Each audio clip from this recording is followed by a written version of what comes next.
Good evening. Good evening. I am Tia Ramey. I'm a marketing and communications specialist that specializes in communication strategy. I've worked with crisis communications for quite some time, and usually when someone calls me, something has gone horribly wrong. And so my videos are inspired by my need of being proactive instead of reactive. I like helping leaders get in front of these issues by helping them understand how to be better communicators, even in their personal lives, not just professionally. I truly believe that if you can master these things with your family and your friends who are much harder judges of character, then you'll do great at work. And so I really hope that these videos help you out and inspire you. Tonight, I would like to talk to you about being emotional at work and how that may translate into some of our interactions with one another. One thing that I've noticed is that it's often that we think that, or when we think about people being emotional, we're usually thinking about people who are women or they're feminine.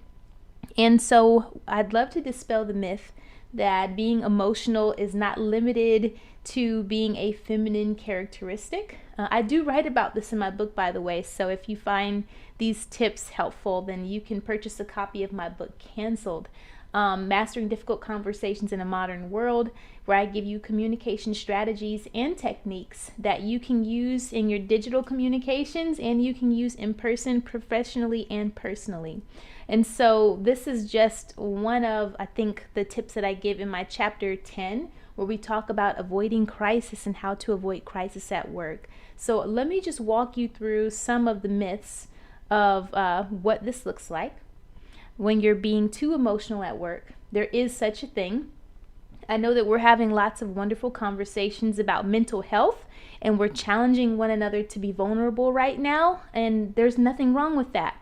But there should be boundaries for how this looks, especially for you, a leader, to know how to carry yourself and communicate yourself in a way that is still effective and still knows how to motivate your team. And there is something that I believe that we do sometimes. We believe that we are trying to protect a work environment, and if we're not doing it well, then what we're doing is we're actually protecting hostility in a work environment. And hostile work environments are all about communications, how we communicate, from our verbal communications and interactions all the way down to something I like to identify as just energy. So if we can get a handle on some of these things and identify when we're projecting too much of our emotions, then we can be better communicators, we can be better professionals, and we can truly motivate the people around us to be better as well. So one of the things I want you to keep an eye on, and I'm not picking on some of my jokesters, is when you are passive aggressive or sarcastic. Now, the reason why this can be bad communication is because oftentimes this is someone's way of expressing how they feel about something without being vulnerable. Usually sarcasm is a fantastic path for people who have a hard time being vulnerable. Again, I'm not encouraging you to be too vulnerable at work, but what I would like you to think of is ask yourself, what is necessary to say and why you're saying it. Now, sometimes we're just trying to make light of a very difficult situation, and so we are being a little passive aggressive, or we're being a little too sarcastic because we're joking around. And there's nothing wrong with that on the occasion, but make sure that this is not a constant form of communication. This can cause a lot of miscommunication. This can cause a lot of insecurity in the people who are around you, especially if you're joking, especially if you're doing it at their expense. Also, maybe you are not necessarily the person in charge. Maybe you are, you're managing someone who is sarcastic. Then there's a lot that you have to do to get a handle on that sort of behavior. Like I said, I'm not coming down on a person who this is the way that they tend to have a sarcastic humor. What I'm challenging you to do is to make sure that you learn how to close those gaps. Where someone is joking or kidding around, there usually are some real thoughts behind some of that. So make sure that you land them, and it has to land very well. Okay, so, and I'm taking a pause Because I come from a family where a lot of the guys in my family, they're trolls and they're sarcastic, and we have a lot of fun, honestly, and they mean well. But what I want you to keep in mind is that people are not always listening to you through the ear of your intent. And that can be a big problem for you. And it could be a big problem for them as well. People are not often focused on what you intend to say or what your intentions were when you said what you said. They're more so focused on how what you said made them feel. So make sure that in your process of being sarcastic or being passive aggressive, you are not trying to make someone feel bad. It's very important that you check yourself, and it's very important that before you speak and before you make those jokes, that you really question your intentions and question what should be the outcome of some of the things that you say. Is it that I'm just trying to get a giggle out of everyone, I'm just trying to make light of this, of something that's difficult? Or is it that you're actually picking on somebody and you're hoping to be difficult and you're finding an easy way to be difficult? You've got to be honest with yourself to be a good communicator. And I always say that the whole point of communicating is to discover the truth. That's really kind of the point. So that's what makes it hard with people who are passive aggressive, is that they're actually not being honest. They're trying to find a way to hint at honesty, and it's more important to be direct, especially when you're in a work environment. So eventually you're going to have to be direct. If you're that type of person who likes to make jokes, eventually be direct, and you're going to need to. Now, mind you, my tips tonight are not going to necessarily be about being nice. I do think that being nice and being polite are very important virtues. This is about being clear, and this is important in being concise with your words. The next thing that I will say to be careful of, and how you know you're being too emotional, is if you have an excessive use of profanity. Profanity is not always very professional, and I'll tell you why.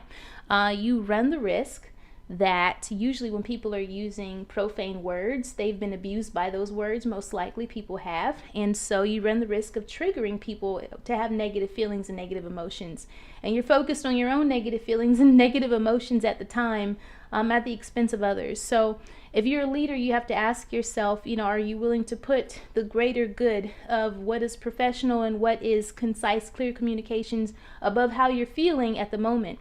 And so be very careful about excessive profanity. If that is something that you struggle with, and if that's something that you have a hard time disciplining yourself in, then you have to be aware of what your contribution may be to hostile work environments.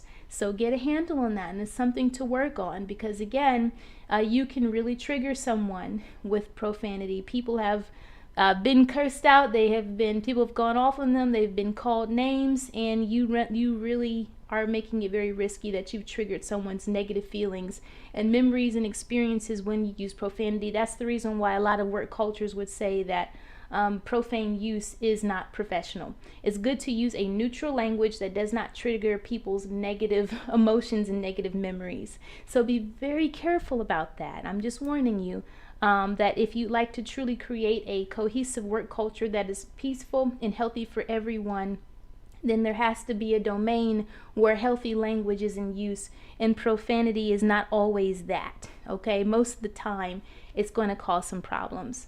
Another way that you can be too emotional at work is by being too vulnerable. And sometimes people are too vulnerable and they're oversharing things that they've been through. Maybe they're too sad, or they're bringing their depression into the work environment.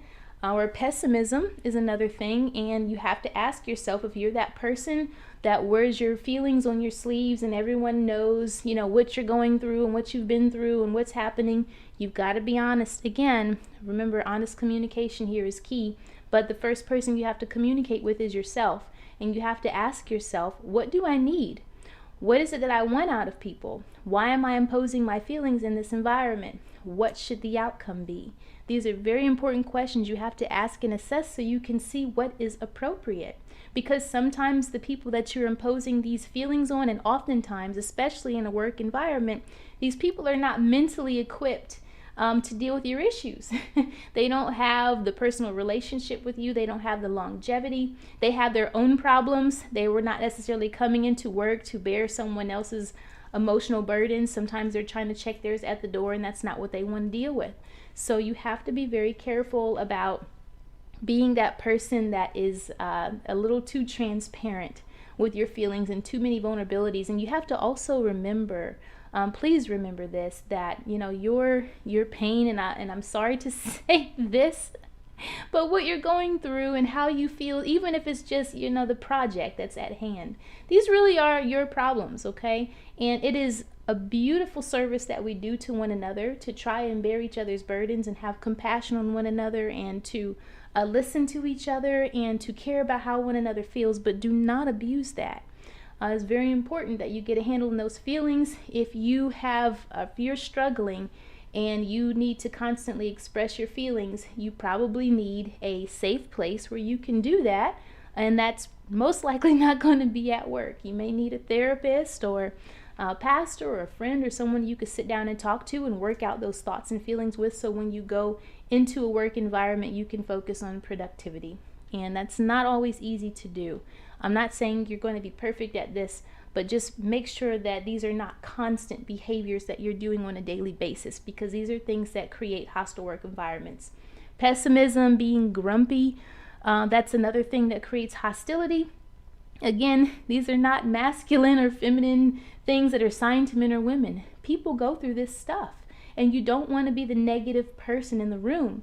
Now, what I want you to keep in mind is, if you're the type of person who is trying to control the work environment with your mood, most likely you're creating a hostile work environment, and most likely you're too emotional. Even if you're shut down, even if you're really, really shut down and blocked off, that's still one and the same. So managing an environment with your mood, that's not the way to go. That's not good leadership. You need to manage it with your words and manage it with your actions by learning how to inspire the people around you to be much better versions of themselves. And for them to do that, you have to focus on what it takes for you to be the very best version of yourself as well. So don't bring all your stuff to work. And there's a power imbalance where some of the people who have to report to you are not necessarily going to check you on that, because they're in survival mode where they're more concerned about their jobs, and rightfully so. So don't abuse that. Don't abuse the privilege of people who are willing to care, or people who are willing to listen, people who are willing to hear you out, or people who are willing to tolerate what it is you're going through. Remember that it's very important that you do not impose your feelings on these people, and ask yourself, if you're doing it, if you find yourself doing that, why? What do you want from them? What do you want out of them? What should the outcome be? How is it helpful to what it is you all have to do? These are very important things to keep in mind. So just to wrap it up, be honest. Be honest with yourself. Be honest with the people around you. Be direct. Being passive aggressive, being sarcastic, that's not direct. Be direct, okay? Be concise with your words, understanding what it is that you need, and be mature. And if you're the leader, and again, you've got someone who reports to you and they are having these issues, you're going to have to pull them aside and not take the bait. If they're too sad or they're depressed all the time and they've always got a situation going on, they seem to always have an emergency and they always have an excuse. And again, sometimes people are going through a hard time, and this is not a true reflection of their professionalism or work ethic. I'm not talking about those people. I'm talking about people who are constantly controlling productivity and a work atmosphere with what they're going through or how they're feeling, and how they're choosing to communicate that and allow that to filter into the work environment. Get a handle on it as a leader, and the best way you can do that is to be direct with them. Very direct. Okay, it doesn't mean that you have to be cruel or mean. You can still have compassion, but you've got to be concise. So these are the best things that you can do. You've got to make room for honest dialogue. I've seen it happen many times where, there's two coworkers that can't seem to get along, and they're both throwing these little passive aggressive jabs at each other, and it happens all the time. And really, if they just sat down and had some real, clear, honest dialogue early on, all those fires would have been put out. And so honesty is key here. And we have to learn how to do that. It's very important. And I know that for some of you, it's hard if you're not the kind of person who is comfortable with confrontation, but I challenge you to not see confrontation as a bad thing. Challenge you. And if you need help with that, there are therapists and coaches that can help you learn how to deal with confrontation. So be encouraged. There are so many things that you can do and practices that you can put in place that make you a better communicator.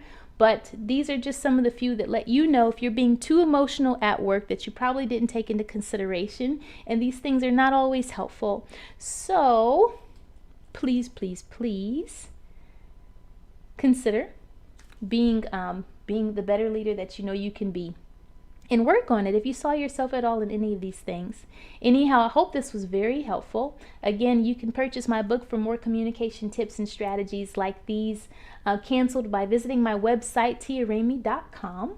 And you will also find that I have other books and materials, classes, and workshops. Also, if you like my video, please subscribe to my YouTube channel. I load new communication tips for your personal and professional life all the way around, because leaders are leaders even when they leave the office. So have a very good night. Thank you so much for joining me tonight, and I hope you have a good day.